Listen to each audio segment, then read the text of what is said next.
Vamos abrir as nossas Bíblias na Epístola Universal aos Hebreus, no capítulo 4, para a partir do verso 14, nós lermos aqui o texto sagrado.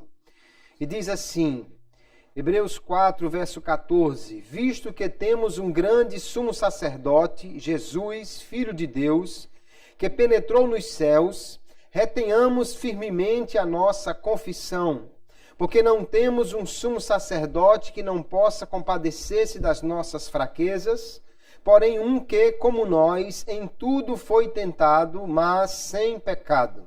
Cheguemos, pois, com confiança ao trono da graça, para que possamos alcançar misericórdia e achar graça, a fim de sermos ajudados em tempo oportuno. Amém. E graças a Deus.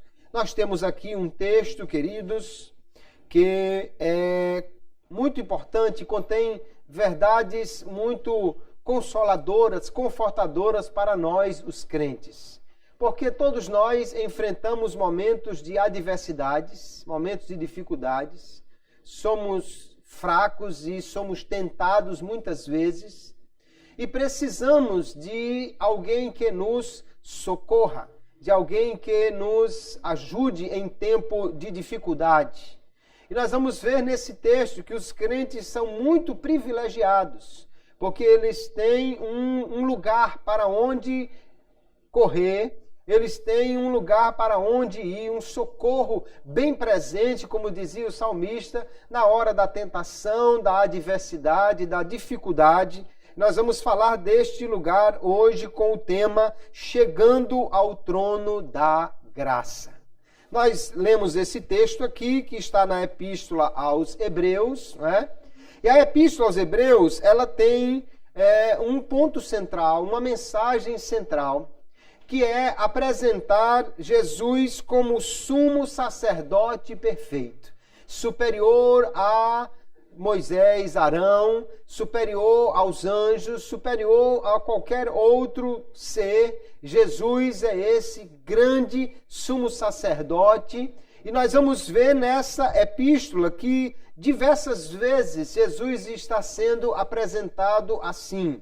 Nós vemos que a epístola aos Hebreus, ela foi escrita, nós não sabemos por quem, mas alguém que tinha um grande conhecimento do Evangelho e também um grande conhecimento do Antigo Testamento, da lei de Moisés, das realizações no templo, dos sacrifícios e tudo mais.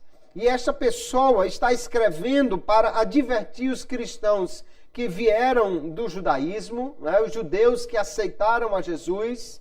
E parece que alguns deles estavam sendo tentados devido à provação que eles estavam enfrentando. Alguns deles parece que estavam sendo tentados a querer voltar para o judaísmo. Porque no judaísmo tudo era mais visível. Estava ali o templo, estava ali o sacerdote, estavam ali os sacrifícios, você tinha as coisas mais palpáveis. Mas o que o escritor vai mostrar é que, mesmo sendo algo menos visível, né, que era alcançado apenas pela fé, mas que em Cristo nós temos um sacerdote maior, promessas maiores, um sacrifício definitivo e uma vida realmente melhor e mais completa com Deus. Então a epístola foi escrita para prevenir esses cristãos contra a apostasia, para adverti-los que eles não deixassem a Cristo para voltar para o judaísmo, não se sentissem tentados a isso, porque Cristo é muito melhor, o novo pacto é muito melhor do que o velho pacto, e o nosso sacerdote é muito melhor do que o sacerdote do judaísmo. Aqui Hebreus vai mostrar claramente desde o princípio que Jesus é essa revelação plena de Deus. Ele começa dizendo que Deus falou aos pais pelos profetas, mas a nós falou pelo Filho. O Filho é não apenas um mensageiro, mas ele é a expressa imagem de Deus. E nós vamos ver aqui que esse Deus revelado em Cristo, ele morreu, fez um sacrifício definitivo para que nele os homens obtivessem de uma vez por todas o perdão dos pecados. Então esta obra mediadora de Cristo, ela é perfeita em prol de todos os homens. Nós vamos encontrar aqui uma forte cristologia, ou seja, uma defesa muito grande da pessoa de Cristo, dos seus atributos, da sua obra, da sua superioridade e de como nós, os crentes em Cristo, somos privilegiados e devemos nos apegar cada vez mais a Ele. O Filho de Deus, então, aqui é revelado como sumo sacerdote, que também é rei, e que é o resplendor da glória divina. Hebreus capítulo 1, verso 3, diz assim o texto sagrado, o qual, ele está falando de Jesus, sendo o resplendor da sua glória, da glória de Deus, e a expressa imagem da sua pessoa, e sustentando todas as coisas pela palavra do seu poder, havendo feito por si mesmo a purificação dos nossos pecados, assentou-se à destra da majestade nas alturas. Glória a Jesus. Veja que imagem extraordinária. Ele apresenta aqui Cristo como sendo a imagem de Deus, o resplendor da sua glória. Os judeus nunca haviam visto realmente a glória de Deus. Porque quando a glória de Deus, a Shekinah, se manifestava lá no Santo dos Santos, todo aquele ambiente estava envolto em fumaça do incensário, porque o sumo sacerdote, ele apenas tinha acesso àquele lugar, mas ele não podia ver a glória de Deus a olho nu, senão ele morria.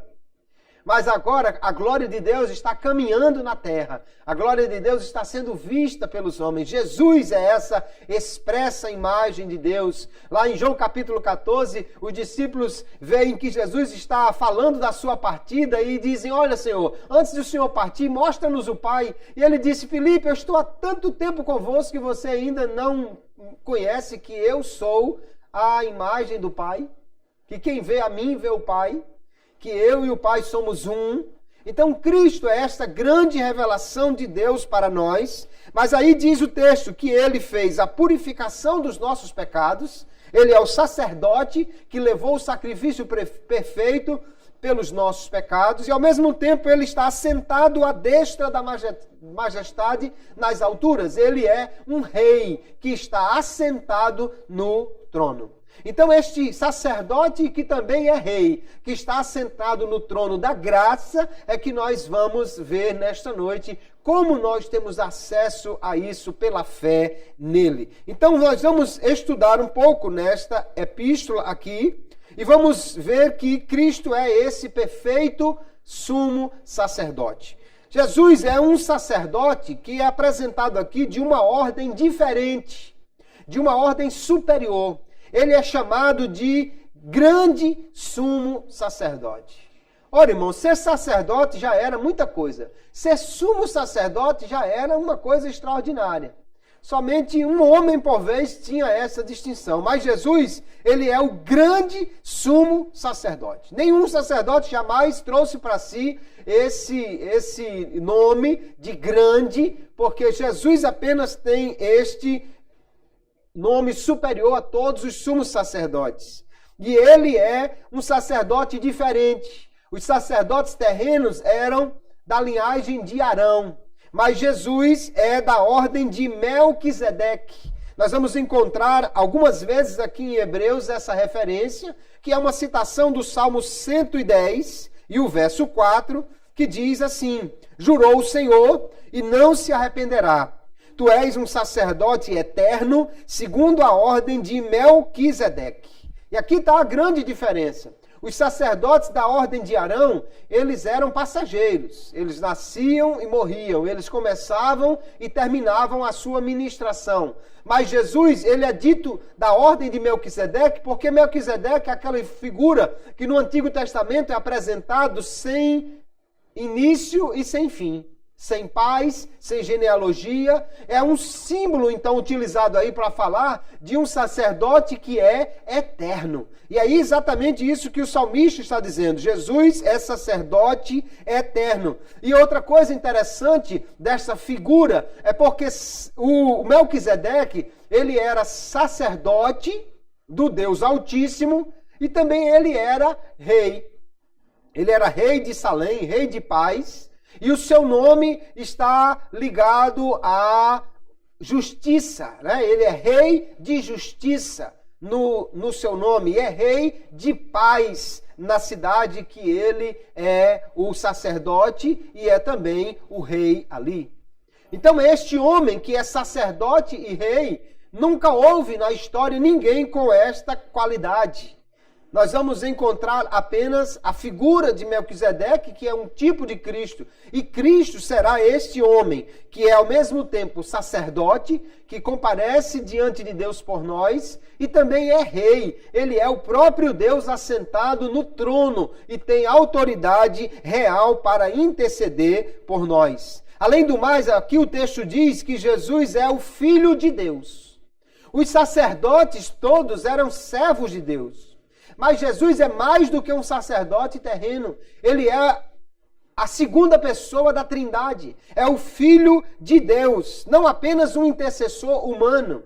Se um judeu já se sentia amparado, já se sentia reconfortado, porque ele tinha um sumo sacerdote que ia por ele diante de Deus apresentar um sacrifício pelos pecados, imagine nós, que não é um homem que vai a Deus, mas é o próprio Jesus, o próprio Deus, quem morreu por nossos pecados e comparece diante do Pai para apresentar este sacrifício em nosso favor. Aleluia! Glória a Jesus! Os sacerdotes humanos, eles entravam no Santo dos Santos, mas Jesus, diz o texto aqui de Hebreus, que ele penetrou nos céus. O sacerdote humano, ele entrava já num lugar que era estritamente reservado para ele. Só o sumo sacerdote poderia entrar ali. Se uma outra pessoa tentasse entrar naquele lugar, ele seria morto por Deus. Nós vamos encontrar na Bíblia o rei Uzias, que tentou entrar no templo e foi barrado pelos sacerdotes. E Deus o feriu com lepra, porque ele ousou entrar até mesmo no santo lugar. Imagine no santíssimo lugar. Há uma história que provavelmente surgiu na época da Idade Média, que dizia que o sacerdote, o sumo sacerdote, tinha uma corda amarrada na sua cintura, que se ele entrasse lá e morresse, alguém puxava ele. Mas a Bíblia nunca fala dessa corda. Na realidade, lá no Antigo Testamento, houve um caso que 2 sacerdotes morreram, porque entraram de maneira indevida na presença de Deus. E simplesmente os outros entraram lá e tiraram o seu corpo. Não era necessária essa corda, nem a Bíblia faz menção disso. Provavelmente uma história lendária que surgiu na época medieval. Mas nós vemos que ali era um lugar santo, que não podia se entrar de qualquer maneira. O sumo sacerdote, quando estava ali, ele estava na presença de Deus. Mas Jesus, o texto aqui do versículo 14 diz que ele penetrou nos céus. Ele não foi simplesmente ao Santo dos Santos terreno, o lugar onde Deus manifestava a sua glória. Ele foi ao lugar onde permanentemente Deus está manifestando a sua glória lá no céu. Aleluia! O sacerdócio de Cristo começou no Calvário e terminou no trono celestial. Aleluia! Hebreus capítulo 7, o verso 26, o texto diz assim: porque nos convinha tal sumo sacerdote, santo, inocente e imaculado, separado dos pecadores e feito mais sublime do que os céus. Dizer que Jesus penetrou nos céus é dizer que ele estava acima dos céus, que ele é maior do que os céus, que ele está ali realmente como o grande sumo sacerdote, o Filho de Deus, para interceder em nosso favor. Aleluia. Nós temos então, queridos, Hebreus ainda 9:24 que diz: porque Cristo não entrou num santuário feito por mãos, figura do verdadeiro, porém no mesmo céu, para agora comparecer por nós perante a face de Deus. O tabernáculo foi construído por Moisés, e Deus mostrou a Moisés essas peças, dizendo que ele copiasse as peças celestiais que Deus mostrou a ele. Mas cada uma daquelas peças, o escritor aos Hebreus vai dizer que era apenas uma sombra daquilo que estava por vir. Se o candelabro era a fonte de luz, lá no tabernáculo, ele apontava para Cristo, que é a luz do mundo. Se os pães da proposição estavam ali como alimento, ele apontava para o pão da vida, que é Jesus. Tudo ali era uma figura de Cristo. E o escritor aos Hebreus, no capítulo 9, está dizendo, olha, lá em Moisés era só uma figura, mas agora Jesus entrou no céu de verdade. Ele entrou no verdadeiro Santo dos Santos. Ele entrou no santuário celestial, aleluia. Ali ele foi para comparecer por nós, perante a face de Deus. Deus manifestava a sua glória no Santo dos Santos. O sacerdote se encontrava com ele ali. Mas Jesus, ele foi direto à sala do trono, aleluia. Ele foi direto ao Santo dos Santos celestial para comparecer por nós e estar ali permanentemente intercedendo em nosso favor, aleluia. Jesus, então, queridos irmãos, ele é um sacerdote diferente, superior. E por causa disso, o texto 14 diz, porque nós temos esse sumo sacerdote grande, retenhamos firmemente a nossa confissão. Os judeus poderiam achar que agora tinham perdido esse sumo sacerdote visível, mas com Jesus nós temos um sumo sacerdote muito maior.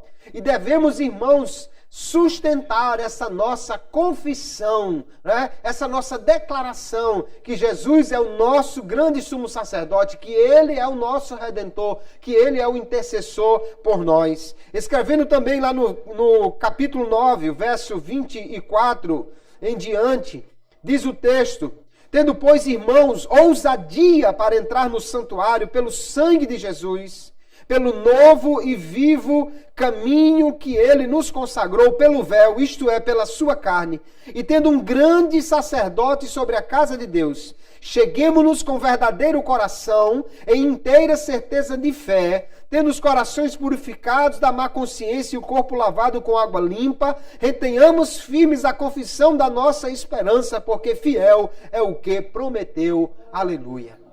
Ele está praticamente repetindo aqui o que ele nos convidou a fazer aqui no capítulo 14. Que nós possamos ter ousadia para entrar no Santo dos Santos pelo sangue de Jesus. Que nós possamos chegar ali porque temos um grande sumo sacerdote. Que nós entremos ali com ousadia, mas porém limpos diante de Deus. E que retenhamos firmes a nossa confissão. Aleluia.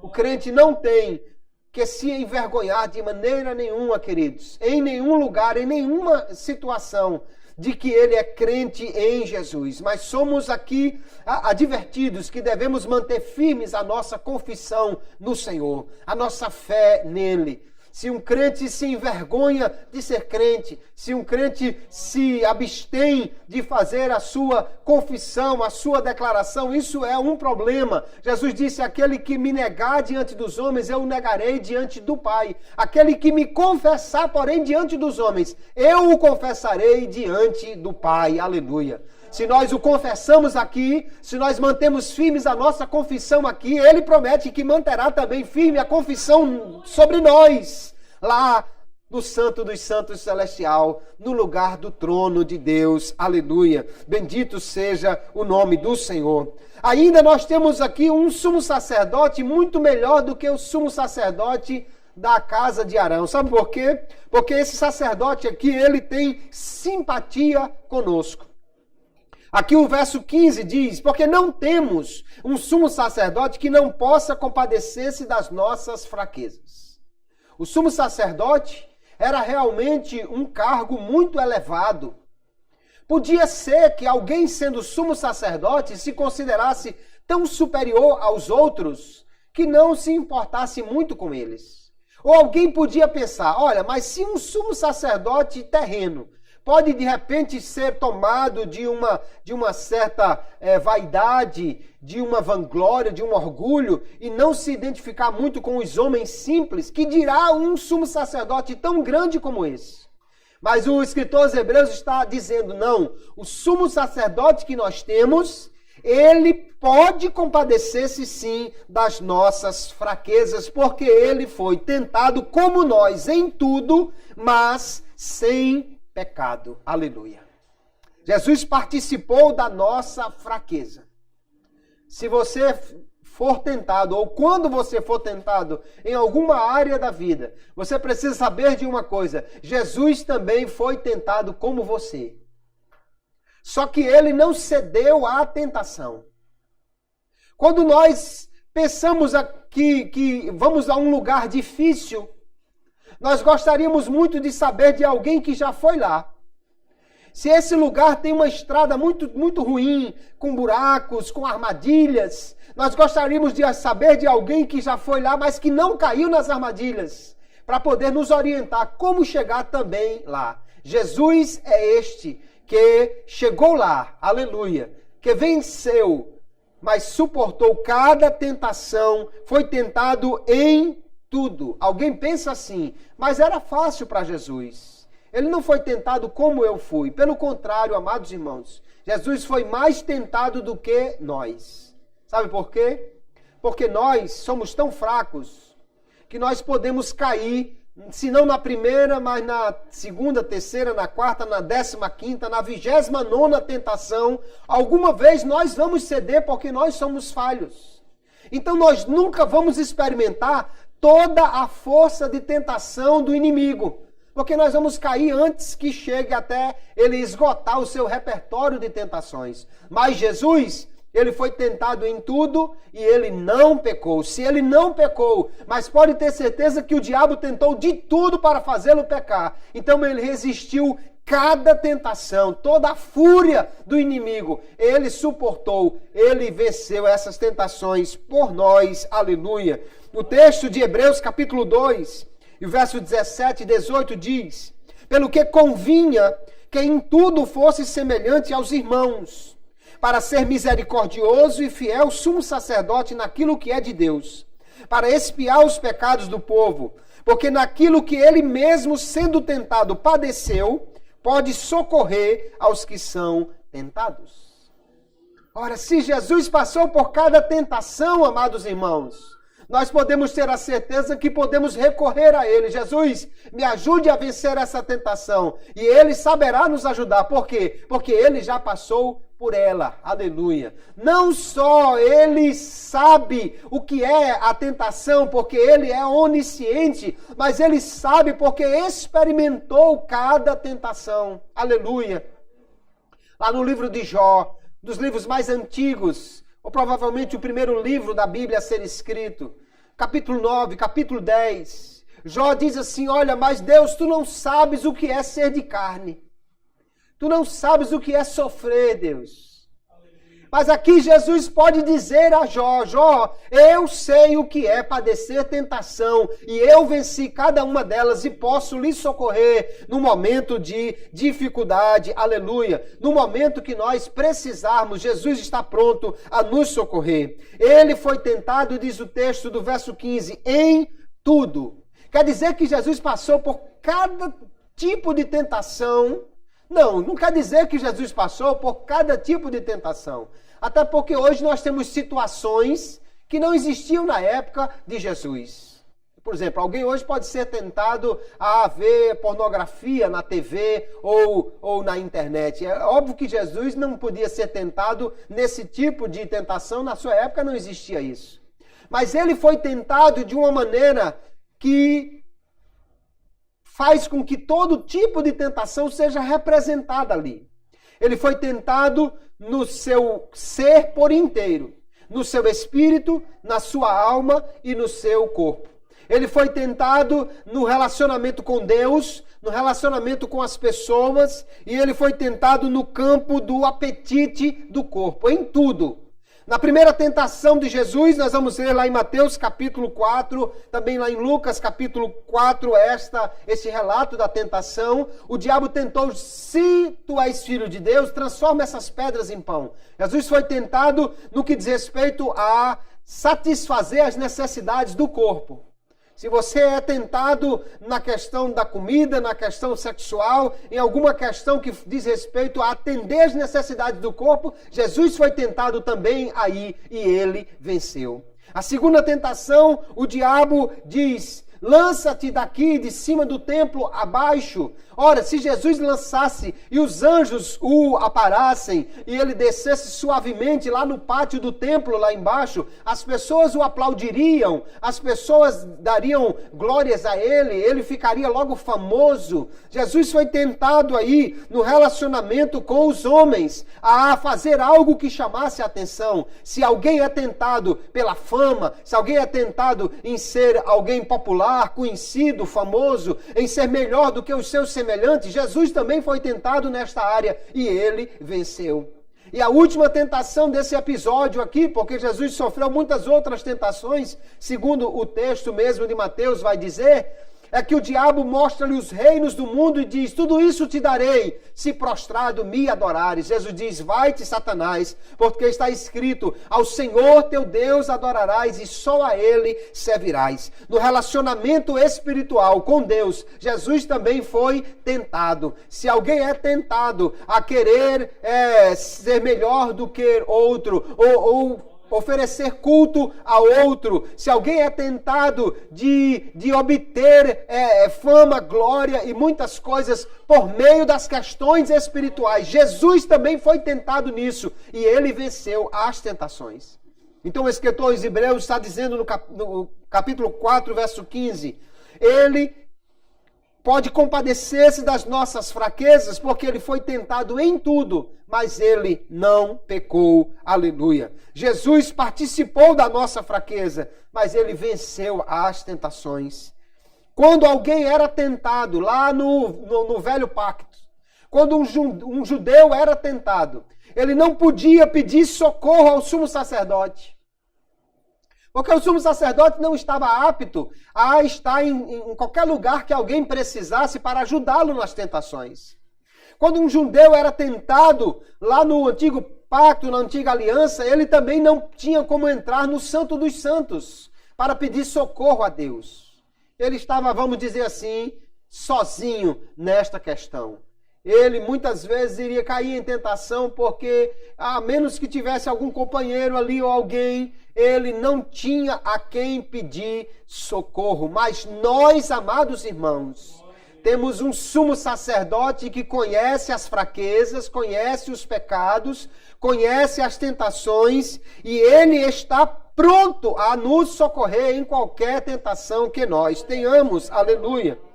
Os judeus não podiam contar com socorro na hora da tentação, mas nós, os cristãos, temos um sumo sacerdote que pode se compadecer das nossas fraquezas e nos socorrer em qualquer momento de tentação.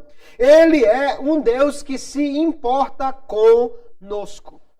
Alguém podia pensar, Jesus está lá no céu, ele está lá no trono, ele está lá em cima, ele não sabe nem que eu estou aqui, ele não sabe nem da minha dificuldade, da minha fraqueza. O escritor aos Hebreus vai dizer, de maneira nenhuma, o nosso sumo sacerdote, ele se compadece de nós, aleluia. Para os judeus, Deus era um Deus santo, tão santo que estava lá e que não podia ser alcançado por qualquer um. Só o sumo sacerdote podia entrar no Santo dos Santos a si mesmo uma vez por ano. Deus era alguém que estava distante. Talvez eles lembrassem de Deus, aquele Deus do Monte Horebe, envolto numa nuvem espessa, que de lá falava com o povo tremia e dizia, Moisés, agora tu fales com Deus, não nós.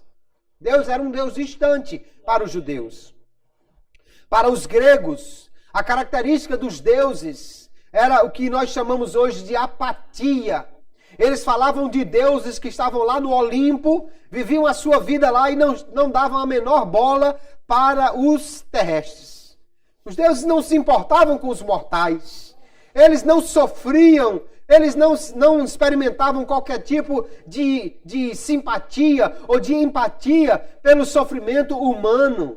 Os deuses eram deuses distantes. Mas o cristão tem um Deus, aleluia, que viveu aqui nessa terra, que passou pelas dificuldades que nós passamos e que está lá sentado à destra de Deus, mas que se importa conosco. Nós temos um Deus sensível, um Deus que compreende. Meu irmão, nenhuma vez você vai chegar para Deus e dizer: Deus, eu estou passando por essa tentação, o Senhor não sabe como é isso. Nunca você pode dizer isso, porque qualquer tentação que você esteja enfrentando, Jesus sabe o que é isto, aleluia. Ele sabe o que é ser tentado, o que é sofrer, e Ele está pronto a nos socorrer em qualquer situação, aleluia.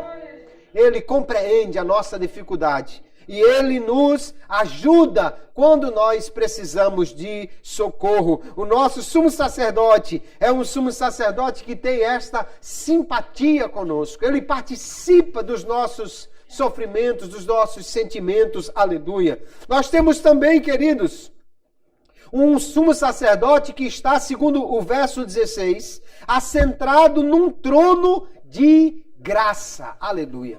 O que vem a ser um trono de graça. Ora, o que os judeus conheciam como trono de Deus, o lugar onde Deus se manifestava, o lugar onde Deus estava ali presente, aqui na terra, era exatamente a Arca da Aliança.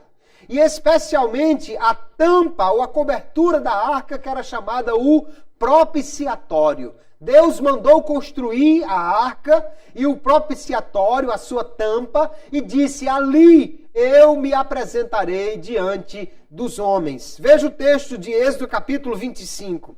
Também farás um propiciatório de ouro puro. O seu comprimento será de 2 côvados e meio, e a sua largura de 1 côvado e meio. Farás também 2 querubins de ouro batido os farás nas 2 extremidades do propiciatório. E porás o propiciatório em cima da arca, depois que houver exposto na arca o testemunho que eu te darei. E ali virei a ti, e falarei contigo de cima do propiciatório, do meio dos 2 querubins. Ali era o lugar onde Deus iria manifestar-se aos homens, onde Deus falaria com eles.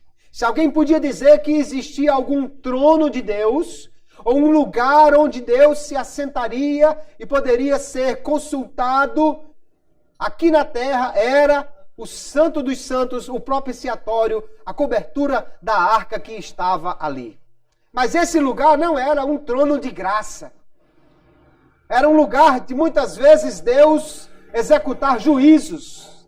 Era um lugar muitas vezes de Deus proclamar punições para aqueles que faziam coisas que lhe desagradavam. As pessoas comuns, eu e você, qualquer judeu comum, não tinha permissão para ir lá no trono de Deus. Não tinha permissão para ir no Santo dos Santos. Nem o sacerdote podia ir. Um sacerdote comum, ele só podia chegar até o véu. Havia um espesso véu, um véu muito grosso, que separava o santo do Santo dos Santos. Separava o santo lugar, onde só o sacerdote tinha acesso, do Santo dos Santos, onde só o sumo sacerdote podia entrar, e só uma vez por ano. No santo lugar, os sacerdotes ministravam diariamente. Mas no Santíssimo Lugar, só uma vez por ano, no dia da expiação. E só um homem, o sumo sacerdote, podia entrar ali.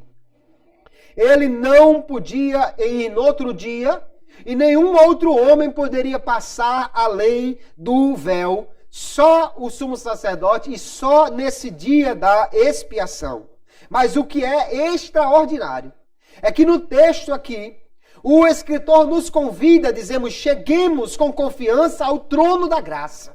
Ele nos convida, amados irmãos, a mim e a você, homens falhos, pequenos, cheios de defeitos. Ele nos convida a chegar com confiança. Ele nos convida não só a entrar, mas a entrar com ousadia no Santo dos Santos, no lugar da presença de Deus, no trono da graça. E sabe por que nós podemos entrar ali? Porque quando Jesus morreu, Ele abriu espaço para nós chegarmos ali. Simbolicamente, o véu do templo foi rasgado de alto a baixo para mostrar que o acesso a Deus agora estava liberado através do sacrifício de Cristo para nós. Aleluia. Imagine, nenhum judeu comum jamais pensou, numa hora de dificuldade, numa hora que ele precisasse de socorro, ele correr e entrar lá no Santo dos Santos. Isso era impensável. Chegar no altar, que ficava no pátio, já era uma coisa muito grande, muito difícil. Ainda era um lugar de socorro. Alguém, quando queria evitar ser morto, corria e se apegava nas pontas do altar. Mas aquele altar estava lá na parte externa, fora do santuário. Era um lugar onde apenas os levitas tinham acesso, mas que ficava bem próximo do portão de entrada. Alguém ousava chegar até ali, mas ninguém ousava entrar nem no santo e muito menos no santíssimo lugar. Mas o autor da epístola nos convida, vamos entrar no Santo dos Santos.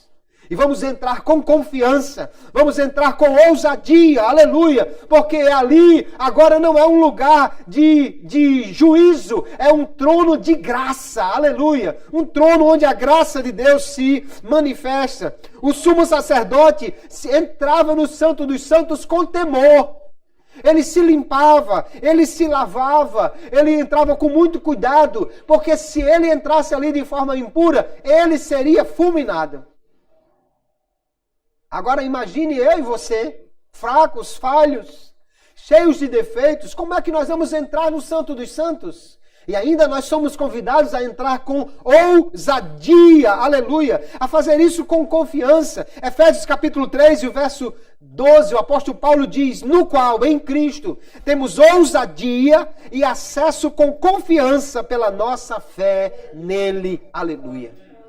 Por que nós podemos entrar com tanta ousadia no Santo dos Santos? Porque é o sacerdote fiel e misericordioso. É esse grande sumo sacerdote sobre a casa de Deus que é Jesus. É Ele mesmo quem convida os pecadores fracos e sujeitos à tentação a ir ao seu trono. Aleluia. Você está sendo tentado? Você está em fraqueza? Você está debaixo de tentação e quase a ponto de sucumbir a ela? Em vez de fugir da ira de Deus, corra para o trono da graça, aleluia. Achegue-se ao trono onde o sacerdote gracioso está ali para perdoar os pecados, para fazer ali o que de outra maneira nós não poderíamos alcançar, queridos, o perdão dos nossos pecados, aleluia. Nós somos fracos e falhos, mas é Jesus, o grande sumo sacerdote, que está entronizado lá no céu. E Ele está ministrando graça e misericórdia aos que buscam socorro. Aleluia. A graça e a misericórdia são duas expressões do amor de Deus, da bondade de Deus para conosco. Em sua misericórdia, Deus deixa de nos dar algo que merecemos. Geralmente aí, um castigo. Você merecia um castigo severo. Em sua misericórdia, Deus deixa de dar esse castigo. Nós vemos que quando Davi pecou, deixando de confiar em Deus e fazendo um censo para saber o tamanho do seu exército, para saber quanto ele tinha de poderio militar, e com isso ele transferia a sua confiança de Deus para o seu exército. Ele não precisava saber quantos soldados tinha, porque ele sozinho com Deus venceu o maior soldado inimigo Golias. Ele não precisava saber quantos carros de guerra, quantos soldados tinha. Ele tinha Deus. E isso era suficiente para lhe dar vitória em qualquer batalha. Ele deixou de confiar em Deus e fez o censo. Aí Deus disse, você vai ser punido. Agora escolha uma de 3 punições. Ele escolheu cair nas mãos de Deus. E Deus mandou um anjo para fazer uma grande mortandade em Jerusalém. Mas quando o anjo chegou até um determinado ponto, ele parou. Deus suspendeu o restante do castigo por misericórdia. Aleluia. Ali, Davi correu, comprou o terreno, comprou uma carroça e os bois que o homem estava trabalhando, ou um arado, e ali transformou tudo num altar e fez um sacrifício a Deus, louvando a Ele por sua misericórdia. Aleluia. Nós merecíamos punição, nós merecíamos a morte, nós merecíamos o castigo, a ira de Deus, é o que nós merecíamos. Mas Jesus suportou esta ira para poder nos mostrar a misericórdia de Deus. E lá, no trono de misericórdia, diz o texto, para que possamos alcançar misericórdia, nós devemos nos achegar a este trono. Aleluia. E graça, queridos, é quando Deus nos dá algo que nós não merecemos, coisas boas. Você não merecia a salvação. Você não merecia e nem merece que o Espírito Santo habite em você. Eu e você não merecíamos que o Senhor perdoasse os nossos pecados. Eu e você não somos merecedores da presença de Deus em nossa vida. Nós não somos merecedores do que Ele nos dá. Mas Ele nos dá tudo isso por sua graça. Graça é o favor imerecido. Aleluia. É aquilo que você não merece, mas Ele dá, porque Ele é bom. A misericórdia, diz o texto aqui, é para ser alcançada. É quando nós estamos em fraqueza, em dificuldade, aí nós recebemos, aleluia, alcançamos a misericórdia. Mas a graça, ele diz que ela deve ser achada, que ela deve ser buscada de acordo com a necessidade de cada um. Porque a graça de Deus também ela é sustentadora, amados irmãos. A graça nos salva, a graça nos convence, a graça nos leva a Cristo, a graça faz com que nós tenhamos fé para crer, mas também é a graça que nos sustenta a cada dia nessa caminhada. Se Deus tirasse a sua graça de nós, todos nós cairíamos. Nenhum de nós é firme por causa da sua força. Qualquer um de nós só se mantém firme por causa da graça de Deus. Aleluia. Essa graça é suficiente para nos fortalecer em todas as nossas dificuldades. Você está passando por tentação, você já cometeu algum pecado, corra ao trono da graça. Lá tem misericórdia para o seu pecado e tem graça para lhe sustentar no momento da provação. Aleluia. Eu gosto do texto da segunda epístola de Paulo aos Coríntios, capítulo 12. O apóstolo Paulo diz, eu conheço um homem que foi arrebatado até o terceiro céu. Esse homem, aleluia, viu coisas que não pode contar. E ele disse, quando eu voltei, é ele que teve essa experiência, para que eu não me orgulhasse, para que eu não me vangloriasse da minha experiência superior. Então foi-me dado um espinho na carne. Deus nos ama tanto, irmãos, que Ele muitas vezes vai permitir dificuldades em nossa vida para abater o nosso orgulho. Porque se alguém se torna orgulhoso, automaticamente ele será rejeitado por Deus. A Bíblia diz que Deus ama, dá graça, que Deus gosta do humilde. Mas a Bíblia diz que Deus rejeita, que Deus conhece de longe, que Deus resiste ao soberbo. O apóstolo Paulo teve um espinho ali, não era um castigo, era uma expressão da graça de Deus para que ele não se tornasse orgulhoso.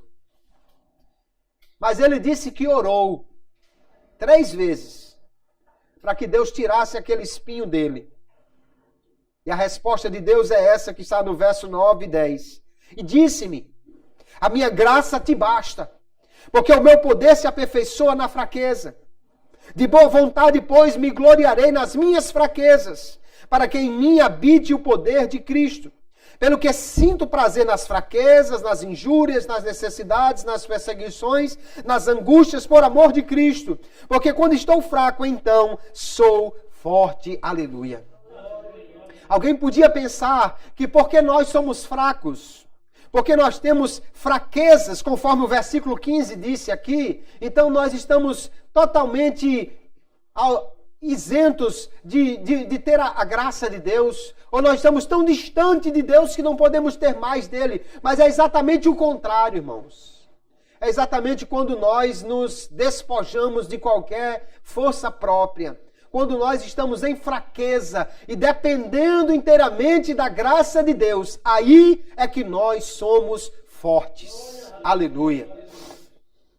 Paulo vai dizer, eu tenho prazer nas fraquezas. Eu tenho prazer nas injúrias. Quando alguém dizia, Paulo, você é fraco, você não tem condição, Paulo, você não pode, você não é um apóstolo de verdade, Paulo, você só tem a aparência, você nas suas cartas é muito forte, mas na aparência você é muito fraco, você não é de nada, Paulo. Aí Paulo dizia, eu gosto disso. Porque em vez de alguém estar dizendo que eu tenho condição, estão dizendo que eu não tenho condição, que eu não posso, que eu não faço. Mas ele tem prazer nessas fraquezas e nessas injúrias, sabe por quê? Porque quando dizem que ele não pode, ele crê que Deus pode fazer e Deus então é quem vai fazer e será glorificado na sua vida, aleluia. Nas perseguições, nas angústias, ele diz, eu tenho prazer, porque assim então Cristo vai aparecer na nossa vida, aleluia. Nós temos um trono de graça, amados irmãos, um trono onde nós podemos socorrer-nos a hora que nós precisarmos. A graça de Deus sempre estará à disposição de qualquer que busque, de qualquer que procure. Ele diz que nós podemos achar graça para ser ajudado em tempo oportuno. Em qualquer necessidade, em qualquer momento, nós podemos receber a graça de Deus. A única condição para isso é nós estarmos exatamente dispostos a recebê-la. Se alguém rejeitar a graça, nada poderá acontecer. E o escritor aos Hebreus vai dizer lá no capítulo 12, que ninguém se prive da graça. Ele vai dizer no capítulo 10, que ninguém pise a Cristo, que ninguém despreze a graça que foi revelada na cruz. Mas qualquer que buscar a Deus em graça, ele alcançará. Essa graça deve ser buscada. Ela está à disposição de todo homem. Mas nós temos que cooperar com a graça. Não é assim, Deus faz uma parte e você faz outra. A cooperação com a graça simplesmente é assim. Você deixa que Deus faça tudo. Se você não resistir a essa graça, se você não se opor à ação de Deus, porque quando o homem resiste a Deus, quando ele se mostra rebelde, quando ele não aceita, quando ele não se submete, aí ele bloqueia a ação da graça de Deus. Mas quando o homem se submete a Deus, nós vamos encontrar graça suficiente para nós em qualquer momento da nossa vida. Uma citação aqui do teólogo Jacó Arminio diz logo, é necessário que o livre-arbítrio colabore com a graça. Deus, por sua graça, nos dá a opção, a condição de aceitar ou de rejeitar esta graça de Deus. Ele diz, nós devemos cooperar com essa graça, que é concedida para a sua preservação, ou seja, é exatamente a graça que nos preserva, que faz com que nós continuemos na fé. E ele continua, mas auxiliado por uma graça subsequente. Quanto mais você busca a graça, quanto mais você abraça a graça, mais graça você recebe. Você recebe uma graça, Deus dá mais graça. Você recebe aquela graça, Deus dá mais graça ainda. E ele diz, mas sempre permanece no poder do livre-arbítrio, rejeitar a graça concedida e recusar a graça subsequente. Porque a graça não é a ação onipotente de Deus, a qual o livre-arbítrio do homem não consegue resistir. A graça deve ser buscada. Nós devemos buscar esta graça. Porque se rejeitarmos a graça de Deus, nem poderemos continuar, porque sem ela nós caímos. E se nós resistirmos a essa graça, não teremos mais a ação da graça de Deus sobre nós. Então o convite aqui para mim e para você, amados irmãos, está em dificuldade, você está em fraqueza, está sendo tentado, você tem dificuldades e problemas, então vamos chegar ao trono da graça. É maravilhoso nós sabermos que podemos entrar na presença de Deus por meio de Jesus. Aleluia. Ninguém, amados irmãos, poderá dizer que não pode chegar a Deus se ele tiver esta confiança em Cristo. Em qualquer circunstância, em qualquer necessidade, nós podemos entrar no santíssimo lugar no céu para pedir socorro àquele que está assentado no trono da graça. Não é num dia só, Não é numa oportunidade só, é em qualquer momento, aleluia. E aquele que nos atende ali não é um sacerdote que não saiba da nossa vida ou que nunca tenha passado pelo que nós passamos. É um sacerdote que se importa conosco, que entende quando nós somos tentados porque ele também foi, que sabe das nossas fraquezas porque ele também é homem e viveu aqui nesta terra, mas que ele venceu essas fraquezas e pode nos ajudar a vencer também cada uma delas, aleluia. Um trono de graça, é maravilhoso sabermos disso. Agora, sabe qual é o grande problema aqui, irmãos? É que muitas vezes, e muitas pessoas, em vez de socorrer-se da graça de Deus, procuram um falso mediador. No trono de Deus, só há um que está assentado. Só há um mediador entre Deus e os homens, e ele se chama Jesus. Aí tem gente que corre para José, tem gente que corre para Maria, tem gente que corre para Tiago, tem gente que corre para Pedro, tem gente que corre para tantos outros, tem gente que corre para gente que não está nem no céu, achando que pode ter algum socorro, mas esses estão mortos. Mas há um que venceu a morte, está vivo, está sentado no trono, ele é o sumo sacerdote. Se você continua lendo no capítulo 5 de Hebreus, ele diz, ninguém pode ser sumo sacerdote porque ele quis. Deus é quem estabelece os sumos sacerdotes. E foi Deus quem estabeleceu Cristo como o único mediador entre ele e os homens. Por que não buscar esse auxílio do céu, se nós temos ele a qualquer momento para nós, queridos irmãos? Aleluia. Eu acho que já contei essa história aqui, mas eu me lembro dela agora e vou contá-la. Um dia eu estava na cidade de Santos, trabalhando numa reunião na empresa que eu trabalhava, e num intervalo entre as reuniões, eu saí com um colega caminhando na orla marítima ali, e ele disse, olha, Kleber, vamos dar uma olhada ali na frente, que tem uns prédios que são tortos. Uns prédios antigos, cuja base cedeu e eles inclinaram. E realmente alguns não tem mais nem gente morando, porque é perigoso. Imagine um apartamento onde o chão é completamente inclinado. Se você joga água aqui, ela desce para lá. Nós fomos ver esses prédios. E também havia ali uma igreja antiga, uma igreja toda de madeira. E ele disse, vamos entrar para ver. Era uma igreja católica. Nós entramos lá. E ela estava cheia de pinturas, o teto era todo pintado, os móveis eram todos entalhados na madeira, haviam muitas figuras, uma verdadeira obra de arte humana, algo muito bem feito. E nós olhando ali, e ele admirando-se da beleza, e eu admirando também a arte daqueles que esculpiram aquelas coisas, ele aproveitou e perguntou, Kleber, por que é que os evangélicos não recorrem aos santos? Por que é que eles não se socorrem com Maria, Pedro, José, como os católicos fazem? E eu perguntei a ele, respondi com uma pergunta. Se você tivesse o número do celular do comandante da polícia, quando você tivesse a necessidade da polícia, você ligava para o 190 para ver se conseguia uma viatura policial ou você ligava direto para o celular do comandante? Ele disse, não, se eu fosse amigo do comandante, tivesse o número dele, eu ligava direto para ele. Eu disse, é por isso que os crentes não falam com os santos.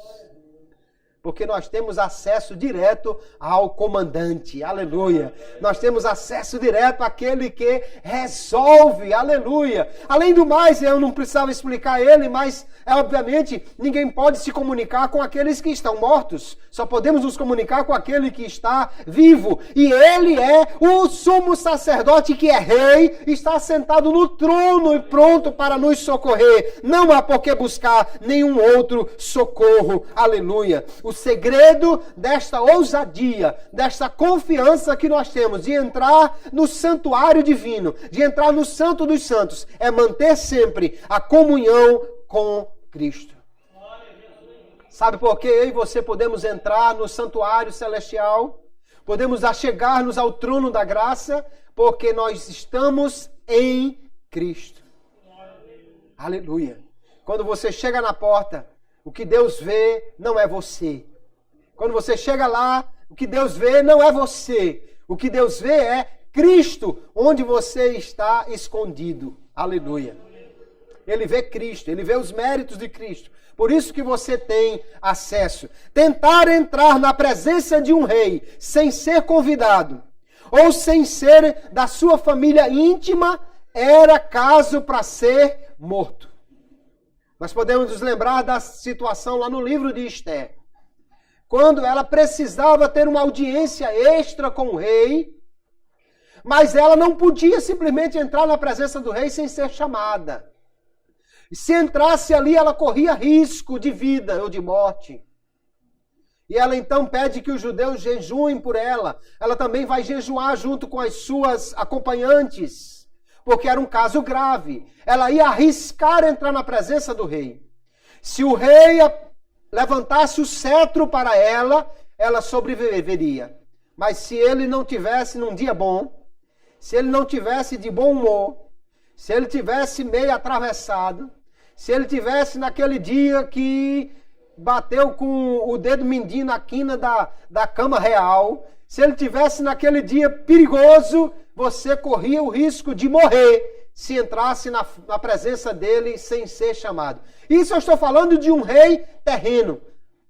Agora imagine entrar na presença do rei santo dos santos, do rei todo-poderoso, do rei criador dos céus e da terra. Entrar na presença do Deus onipotente, tremendamente santo, que, aleluia, até os querubins cobrem os rostos diante dele. Entrar na presença dele sem ser convidado, ou sem ser da sua família íntima, é perigoso. Alguém pode morrer.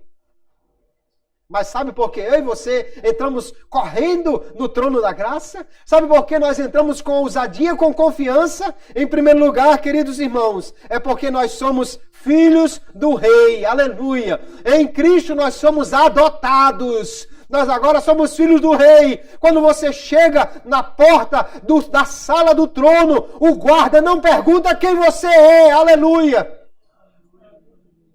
Ele sabe que é filho. Se é filho, pode entrar. Se é filho, tem acesso. Se é filho, ele não vai barrar a entrada. E além de sermos filhos, o sumo sacerdote que está sentado no trono, ele nos convida a entrar. Aleluia! A sua palavra nos diz: cheguemos com confiança ao trono da graça. Eu e você podemos entrar, aleluia. Nós somos convidados a entrar na presença daquele que é sacerdote e que é rei e que está ali para nos socorrer, nos ajudar e em qualquer momento chegar em nosso socorro. Aleluia. Que Deus em Cristo nos abençoe, queridos irmãos. Que só possamos nesta noite compreender essa riqueza tão grande que nós temos, de podermos entrar na presença de Deus pela oração, de podermos chegar ao Senhor e invadir o Santo dos Santos para falar diretamente com aquele que se assenta no trono, por causa da nossa fé e da nossa comunhão com Cristo. Que privilégio tem os crentes! Que privilégio tem os crentes! Agora, sabe qual é o cúmulo do absurdo, amados irmãos?